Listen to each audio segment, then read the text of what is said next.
Assalamualaikum warahmatullahi wabarakatuh. Sebelum kita mulai pembelajaran hari ini, kita mulai dengan bacaan Ummul Quran. Kalian boleh pause sebentar videonya, kita berdoa bersama-sama. Ila hadratin Nabil Mustafa Muhammadin Sallallahu Alaihi Wasallam. Al-Fatihah. Alhamdulillah. Bismillahirrahmanirrahim. Yuk kita mulai. Apa yang akan kita pelajari hari ini? Kita akan belajar sedikit tentang organ reproduksi manusia. Nah, yang akan pertama kita bahas adalah sistem reproduksi manusia pada organ laki-lakinya dulu. Nah, Bu Lila akan menampilkan slide gambar organ reproduksi laki-laki bagian dalam. Nah, ini. Untuk yang pertama dulu, bagian A. Nah, ini adalah penis. Penis merupakan organ reproduksi laki-laki bagian luar. Kemudian yang kedua ada testis. Testis ini nggak terlihat ya nanti di video, tapi tolong dilihat petunjuk ini digambar. Nah, ini udah Bu Lila geser-geser yang seperti bulat telur, ini namanya testis. Nah, fungsinya testis ini untuk apa? Testis ini fungsinya menghasilkan hormon testosteron dan juga menghasilkan sperma.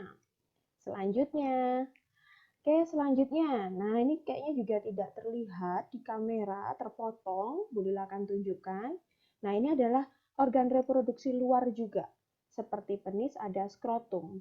Fungsinya untuk apa skrotum? Melindungi testis karena dia ada di luar.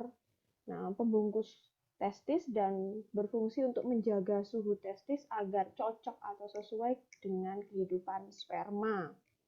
Kita lanjut lagi. Nah, ini ada epididymis. Epididymis ini letaknya dekat dengan testis yang bentuknya seperti tanda koma. Fungsinya untuk apa epididymis? Fungsi epididymis ini untuk tempat pematangan sperma sementara. Nah, selanjutnya ada saluran panjang. Namanya vas deferens. Fungsinya untuk apa?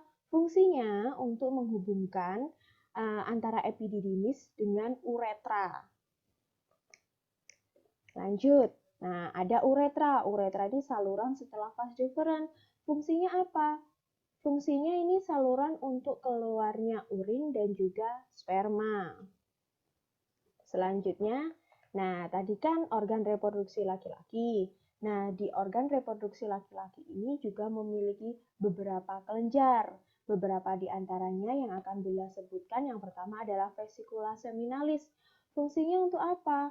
Fungsinya adalah untuk menghasilkan zat-zat yang dibutuhkan untuk perkembangan sperma. Kemudian ada kelenjar prostat. Di sini kelenjar prostat ini letaknya dekat dengan kandung kemih. Fungsinya kelenjar prostat ini menghasilkan cairan yang bersifat asam. Nah, yang terakhir ada kelenjar Cowper. Dia kecil sekali di sini. Seperti titik kecil, bulat. Nah, fungsinya ini menghasilkan lendir yang bersifat basah. Nah, kita lanjut. Slide selanjutnya ini menjelaskan tentang spermatogenesis atau proses pembentukan sperma. Bagaimana sih proses pembentukan sperma? Nah, ini dilihat gambarnya. Di sini Bu Lila punya gambar testis beserta ada epididymis. Memang benar, sperma itu terbentuk di dalam testis. Namun lebih khusus lagi, pembentukan sperma ini terdapat pada tubulus seminiferus. Tubulus seminiferus ini ya ada di testis. Nah, kalau dipotong, diperbesar, dia bentuknya seperti ini. Ini adalah irisan melintang tubulus seminiferus. Nah, di tubulus seminiferus inilah proses pembentukan sperma terjadi. Yang dimulai dari spermatogonium, kemudian dia membelah secara mitosis sehingga menghasilkan spermatosit primer. Karena pembelahannya secara mitosis, jadi sifatnya dia diploid atau 2N. Kemudian spermatosit primer dia akan membelah secara meiosit 1 menjadi spermatosit sekunder. Karena pembelahan meiosis, jadi sifatnya dia haploid atau N. Nah, spermatosit sekunder ini nanti juga akan bermeiosis yang kedua. Nah, dia akan membelah menjadi spermatid. Spermatid nanti akan berdiferensiasi menjadi spermatozoa atau yang biasa kita sebut dengan sperma. Nah, sperma ini kalau dilihat gambarnya, dibentukannya, dia terdapat kepala dan juga ekor. Bagian kepala ini nanti atau bagian akrosomnya, bagian ujungnya yang nantinya fungsinya untuk menembus ovum, jadi menembus sel telur. Ovum nama lainnya sel telur. Nah, untuk ekornya ini membantu proses pergerakan sperma menuju ovum. Kita lanjut ke slide selanjutnya. Slide selanjutnya menjelaskan organ reproduksi perempuan. Kita lihat gambarnya. Oh, kecepatan. Nah, yang ini organ reproduksi pada perempuan. Nah, kita ke yang bagian A dulu. Ada ovarium. Ovarium ada di sebelah kanan dan juga ada di sebelah kiri. Fungsinya untuk menghasilkan ovum atau sel telur. Kemudian B. Yang B ini ada tuba falopi. Tuba falopi ini saluran pemanjang juga ada di kanan dan sebelah kiri. Fungsinya untuk tempat fertilisasi atau pembuahan. Nanti ovum sama sperma bertemunya di tuba falopi ini.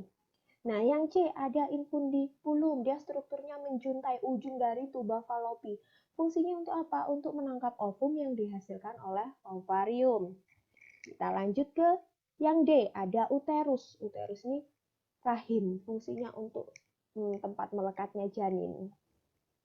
Kemudian yang E di sini ada endometrium. Endometrium ini lapisan terluar dari uterus yang nantinya akan meluruh bila terjadi menstruasi. Kemudian ada yang G, cervix. Cervix ini ujung menyempit dari uterus. Nah, dia ada di sebelah sini. Kemudian vagina, setelah serviks, fungsinya sebagai jalan keluarnya bayi. Nah, kita lanjut. Kalau tadi pada organ reproduksi laki-laki ada proses terbentuknya sperma namanya spermatogenesis. Nah, kalau proses pembentukan ovum namanya oogenesis. Nah, bagaimana prosesnya? Kita lihat gambar.